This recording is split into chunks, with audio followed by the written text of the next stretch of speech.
प्रदेश की वर्तमान कांग्रेस सरकार ने सत्ता में आने के लिए अनेक प्रकार के हथकंडे अपनाए, प्रलोभन दिए और बहनों को प्रलोभन दिए, बेरोजगार युवकों को प्रलोभन दिए। उनसे कहा कि हमारी गारंटी है कि पहली कैबिनेट के अंदर 22 लाख बहनों को 1500 रुपए मिलेगा, 1 लाख सरकारी नौकरियां पहली कैबिनेट में मिलेंगी, आदि आदि। मैं उसकी चर्चा इसलिए नहीं कर रहा हूं कि हिमाचल प्रदेश की लाखों लाखों दीवारों के ऊपर आज भी वो चस्पा है। लोगों के बाद माननीय मुख्यमंत्री श्री सुखविंदर सिंह सुक्खू जी ने क्या कहा वो काबिले गौर है। उन्होंने कहा कि हम 5 साल के लिए चुन के आए हैं, हम अपने काम को करेंगे। उसी समय जनता ने वो गारंटियों वाला वीडियो वो चलाया कि पहली कैबिनेट में आप 1 लाख सरकारी नौकरियां दे रहे थे, आपने नौकरियां देने वाला संस्थान ही बंद कर दिया। और ये जो खजाना खाली है, 3 महीने तक हिमाचल प्रदेश की जनता को एक ही बात बोलती रही सरकार कि सरकार का खजाना खाली है।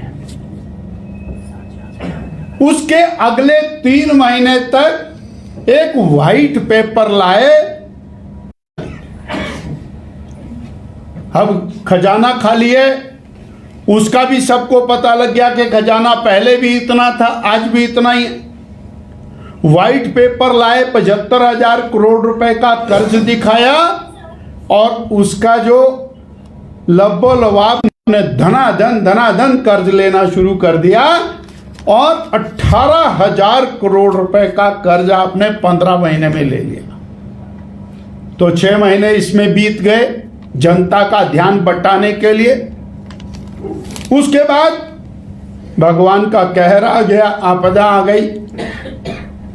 आपदा में भारतीय जनता पार्टी चट्टान की तरह से हिमाचल प्रदेश की जनता के साथ और सरकार के साथ खड़ी रही, परंतु एक और अवसर इन्होंने ढूंढा बीजेपी को कोसने का।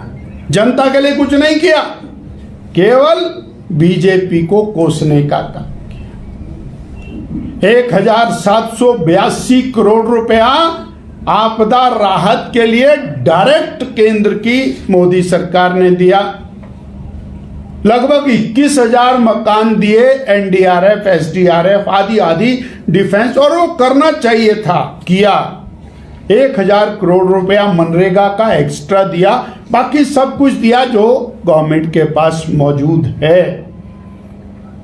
परंतु अगले ये सारे काम में 10 महीने सरकार ने बिता दिए। 10 महीने के बाद भी ये सरकार आज 16 महीने बाद भी केवल और केवल बीजेपी को कोसते कोसते 16 महीने बीत गए हैं। और जब जनता त्रस्त हो गई, जनता की अपेक्षाएं, उम्मीदें समाप्त हो गई, तो सड़कों पर उतरी। हम शिमला के लोगों ने देखा कि ऊपर से ओले पड़ रहे हैं, बर्फ पड़ रही है, धरने देने वालों के टेंटों के अंदर पानी घुस गया, बर्फ घुस गई। उसके बाद भी वो वहीं पर डटे रहे, बैठे रहे, परंतु किसी ने उनके दुख को नहीं सुना, उनकी हालात को नहीं पूछा,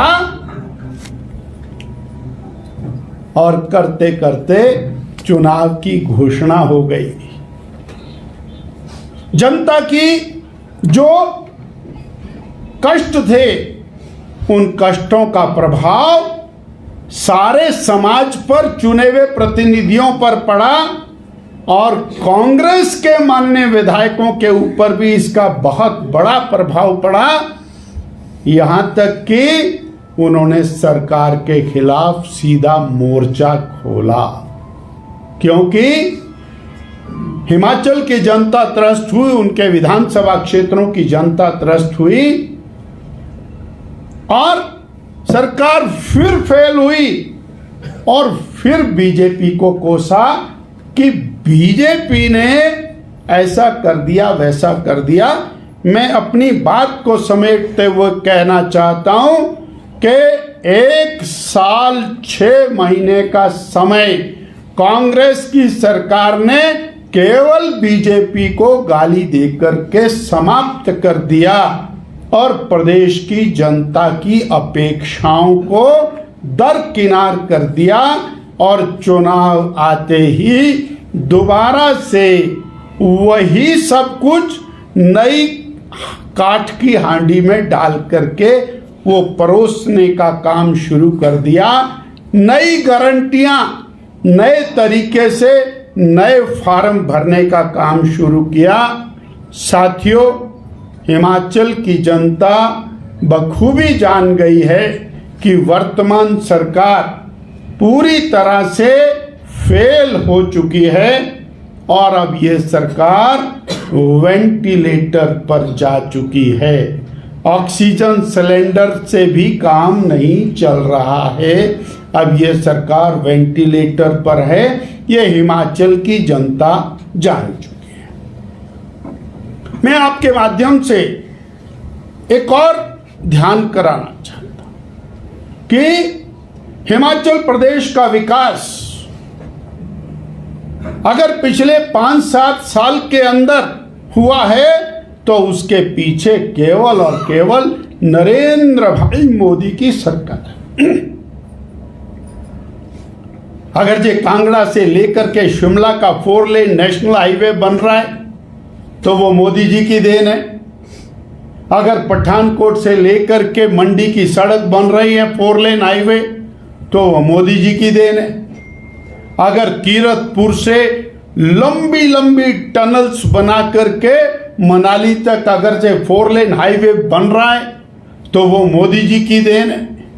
कीरतपुर से और 1 घंटे में हम सुंदरनगर आज पहुंच जाते हैं, जब 6-6 घंटे लगा करते थे। आज वहां हवाई जहाज से जाने वालों की संख्या लगभग नगण्य हो गई है। वो चाहे अटल टनल रोहतांग की बात हो या अन्य सड़कों के निर्माण की बात हो। लगभग 42,000 करोड़ रुपए के 4 lane national highways Himachal Pradesh में निर्माणाधीन। 1 लाख करोड़ रुपए के नए प्रोजेक्ट वो मोदी सरकार ने वो स्वीकृत किए हैं, जिसकी घोषणा 3 महीने 2 महीने पहले आदरणीय नितिन गडकरी जी हिमाचल में करके गए।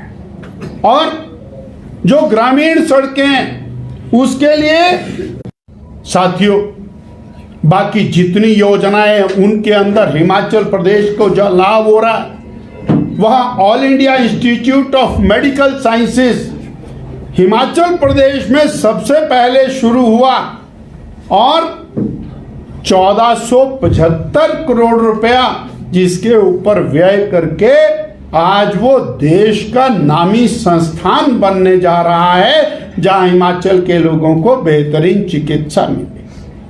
3 मेडिकल कॉलेज के लिए 250 करोड़ रुपया all India Institute of Medical sciences के साथ साथ और एम्स IIM सिरमौर 500 करोड़ रुपए का बहुत कंप्लीट संस्थान बनकर तैयार हो चुका है।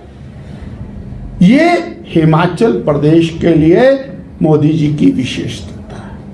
भारतीय जनता पार्टी से प्रभावित होकर के, श्री नरेंद्र भाई मोदी जी के कार्यशैली से प्रभावित होकर, हिमाचल प्रदेश की वर्तमान सरकार की नकारात्मक नीतियों से और प्रभावित होकर और भविष्य में हिमाचल का भविष्य भाजपा के साथ है, इसलिए मैं समझता हूं कि ये भाजपा में आई हैं।